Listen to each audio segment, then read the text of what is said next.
Hi, my name is Brad Ryberg. I'm working on my week 3 online video journal response. I wish I was able to memorize it, but I'm not able to do that, so I will constantly be looking over here and kind of reading what I wrote, but that's okay. So, it is evident that there are problems and concerns in the school system. According to AW 2011, the literacy gap will not be fixed overnight. Also, many things will have to change, but not all at once. That was found on page 28. AW has 5 explanations for the achievement gap. Number 1 is the linguistic differences. So an example of this is a different language is spoken at home, and that language has limited use at school. If I had gone to a school where a different language was spoken other than my primary language, I would think that it would be very difficult to comprehend and succeed. What is the answer? Should these students be taught in Spanish or whatever their primary language is? That's a question that I kind of have.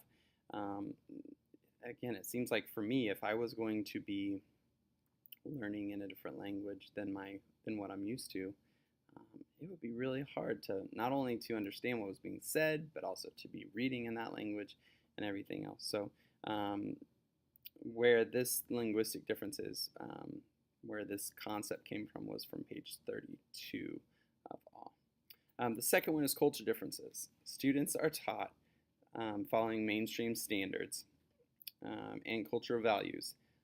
AW gave an example of a native Hawaiian students that struggled with conventional classroom citing, but they were successful with the talk story technique, one that they were more familiar with in their culture. This was found on AW page 33 and 34.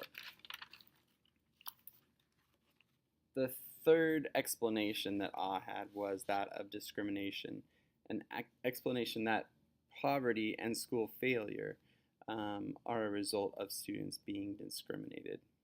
And that was found on page 34 of AW's book. As students of diverse backgrounds are put in low reading groups, they are given subpar instruction and therefore continue to stay in those lower academic levels. If they're always in the low group, they're not getting the instruction that's at grade level, they're getting below grade level instruction, therefore continuing that trend, never catching up, so to speak, with their peers. The fourth explanation is that of inferior education. Urban schools with high African American populations tend to have buildings that are falling apart, outdated textbooks, teachers are inexperienced, and there's also violence that occurs all around them. This was found on page 34 of AW's book. I might have to argue with this explanation a little bit. It doesn't really, it doesn't seem like a matter of whether it's a different cultural background, but rather that of an income group. For instance, if there was a low-income white neighborhood, for example, that was predominantly white, I think that they would still have those same problems, the same schools that were falling apart, outdated textbooks. Also, I think that you're going to find that in urban settings where maybe the school isn't getting as much funding from the state because of the housing in the area is so low and so poor. So I don't know. That was one that I kind of struggled with a little bit. Felt like that may or may not have really lended itself to be an explanation of why there's that literacy gap. The fifth one is rationales for schooling. This has to do with the understanding of the importance of school performance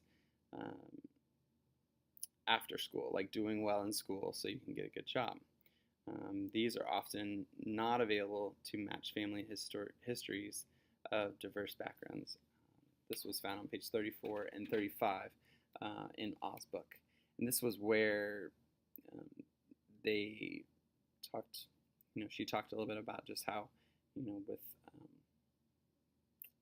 well, I guess she didn't talk about what I was kind of thinking was with this was that some families, their parents didn't do well in school, or they may not have a job. So they can't relate to the fact that they did well in school and they got a job, and that's part of the reason why they got a job. So if they don't have that background in the rationale for why they're attending school, then they may not do as well. They may not care to do as well, just because they don't see the outcomes that are more common with people that have that history in their family. Looking at these closely, I find the first two theories to match my own. As I said before, it would be very difficult for me to learn in a language other than my own. The second one of cultural differences also aligns with my own theories of this educational gap that occurs with different national groups, different groups that are have a bit different background.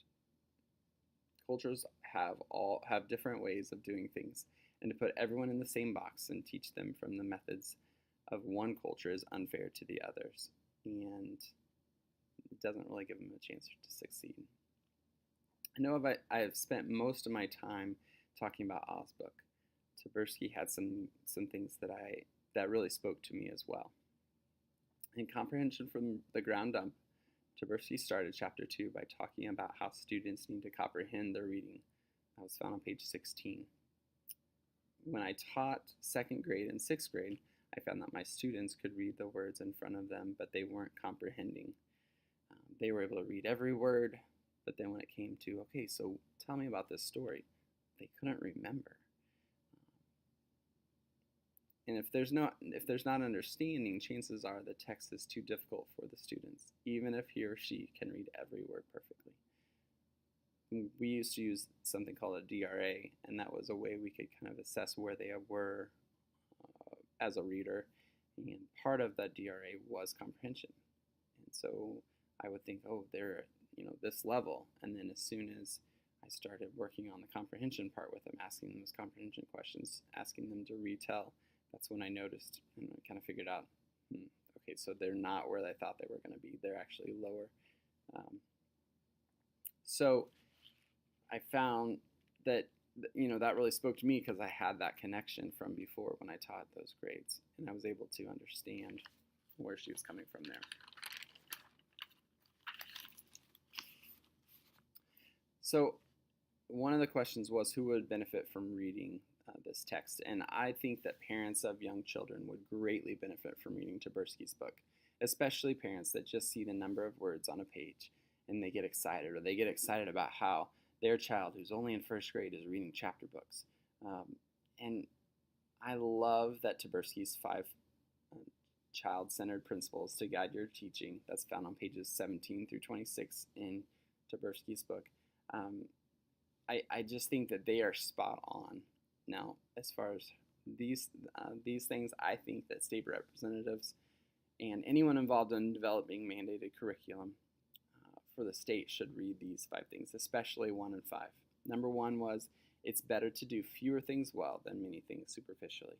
That was found Tversky, page 17. As a Missouri kindergarten teacher, I have seen a large increase of standards being covered in kindergarten. And with the increase, it's just, again, that squeezing things in, trying to get everything done that we need to get done, and it can be very difficult. The second one is actually number 5, is our practices should be developmentally appropriate. Some of my 5 and 6-year-olds are not developmentally ready for what we are requiring them to do.